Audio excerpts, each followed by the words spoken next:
désert de Damas, de Lumumba, de Nelson Mandela, d'Houphouët Boigny, de prendre la parole et de parler alors. Zaï Woudi, Woudi ma Woudi, Nyoko Nyoko Nyoko Nula Nyoko Nyoko Za Nyoko Zula Nyoko Za Nyoko Zo Iya Nyoko Provi Zeka Nyoko Wakei Provi Yo Maïka Moi Moti.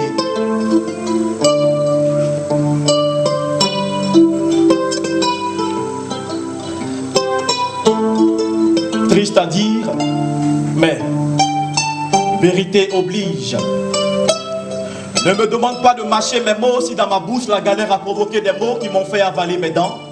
Là-haut, tout n'est que désespoir, alors ne me demande pas pourquoi les étoiles sont dans le désarroi. Ici-bas, le sel a perdu sa saveur, alors ne me demande pas pourquoi la mer n'a plus de valeur.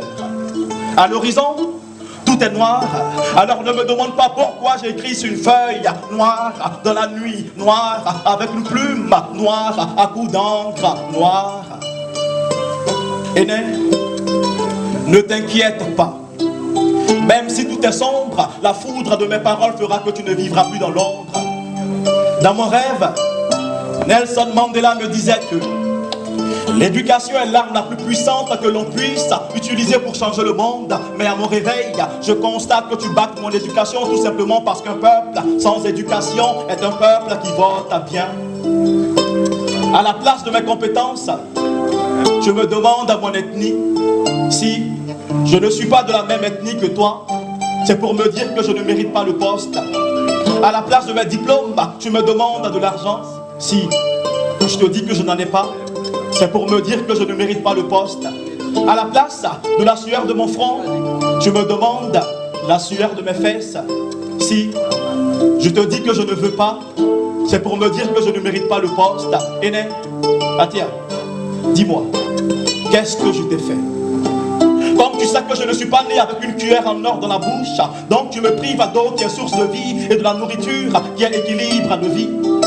Mes larmes sonnent à chaque fois la larme, mais tu fais la sourde oreille, car tes poches sont pleines d'oseille. Ne me demande pas de mâcher mes mots si dans ma bouche la galère a provoqué des mots qui m'ont fait avaler mes dents. Là-haut, tout n'est que désespoir. Alors, ne me demande pas pourquoi les étoiles sont dans le désarroi. Ici-bas, le sel a perdu sa saveur, alors ne me demande pas pourquoi la mer n'a plus de valeur. À l'horizon, tout est noir, alors ne me demande pas pourquoi j'écris sur une feuille noire dans la nuit, noire avec une plume noire à coups d'encre noire. Ce qui me fait mal, il demande à Millet Doumon qui est sans qualification académique et pédagogique de devenir enseignant. Tandis que celui qui a fait la formation n'a pas droit à ce poste. Ils sont tous assis à table. Au lieu de manger avec la cuillère et la fourchette, ils préfèrent manger avec les deux mains tout simplement parce qu'ils ne veulent pas qu'on se rassasie des miettes qui tombent de la table. À la place de leur cerveau, ils ont mis leur ventre. Là où ils sont assis, ce n'est pas pour travailler mais pour nous sacrifier. Ils ont préféré vendre leur dignité, alors évite de leur dire que le bon sens est la chose au monde la mieux partagée. Mon Afrique se meurt car nos élites sont devenues des tireurs d'élite. À la place de la liberté d'expression, ils ont opté pour la liberté d'oppression. Dans mon pays, le droit n'est plus droit. Nos professeurs agrégés sont devenus des professeurs affamés, donc faciles à acheter. À la place de l'excellence, nos grands diplômés sans éducation ont préféré la déchéance. Ils ont tellement encouragé et récompensé la médiocrité qu'aujourd'hui ils s'étonnent que la jeunesse soit en panne de repères. Nos leaders sont devenus des pilleurs. Sans scrupules, ils détournent les fonds, réalisent avec médiocrité les projets sociaux et s'étonnent demain que le pays ne soit pas émergent.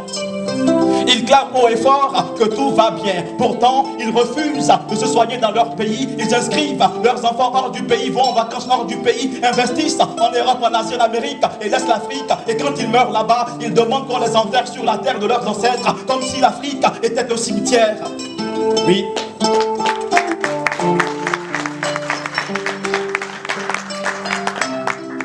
Avant les élections, ils deviennent tous des anges, avec des promesses qu'ils nous mettent aux anges. Mais après les élections, ils nous montrent en réalité que leurs intérêts passent avant ceux du peuple. Ne me demande pas de marcher mes mots si dans ma bouche la galère a provoqué des mots qui m'ont fait avaler mes dents. Là-haut, tout n'est que désespoir. Alors ne me demande pas pourquoi les étoiles sont dans le désarroi. Ici-bas, le sel a perdu sa saveur. Alors ne me demande pas pourquoi la mer n'a plus de valeur. À l'horizon, tout est noir. Alors ne me demande pas pourquoi j'écris sur une feuille noire dans la nuit noire avec une plume noire à coups d'encre noire. Oui. Aussi longtemps que les pays africains seront dirigés par de grands diplômés sans éducation, sans ambition, sans vision, qui pillent leur pays, tuent leurs élites, appauvrissent intellectuellement leur jeunesse et maintiennent coûte que coûte leur peuple dans les crahals de la misère, l'Afrique, quoique riche, restera intellectuellement, culturellement, financièrement, socialement et humainement très pauvre. Oui, il faut que les bonnes personnes soient à la bonne place. Seuls des leaders éclairés, dotés de valeurs éternelles, d'ambition, d'éducation, de vision, d'amour, de vérité, de justice, pourront pourvoir leur pays d'institutions fortes, indispensables à une croissance économique soutenue et sortir leur peuple de la pauvreté. Oui, mon message n'est pas une incitation à la haine et à la violence, non, mais une citation pour l'éveil des consciences, car je suis un artiste qui paye des peines la société par ses mots. Désolé si mes mots créent en vous des mots, désolé si mes proses ne sentent pas la rose, car elles sont remplies de doses moroses, mais à cette allure vont les choses, il faut qu'on dise non, ça doit changer.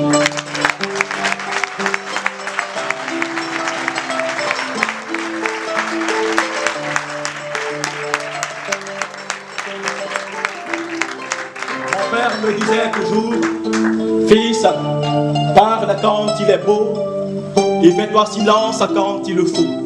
Oui, ma parole vient d'apporter de la vie à la vie, de l'espoir à l'espoir. Que celui et celle qui ont les oreilles pour entendre comprennent ce que dit le Zaïre. Woody, nous vous remercions.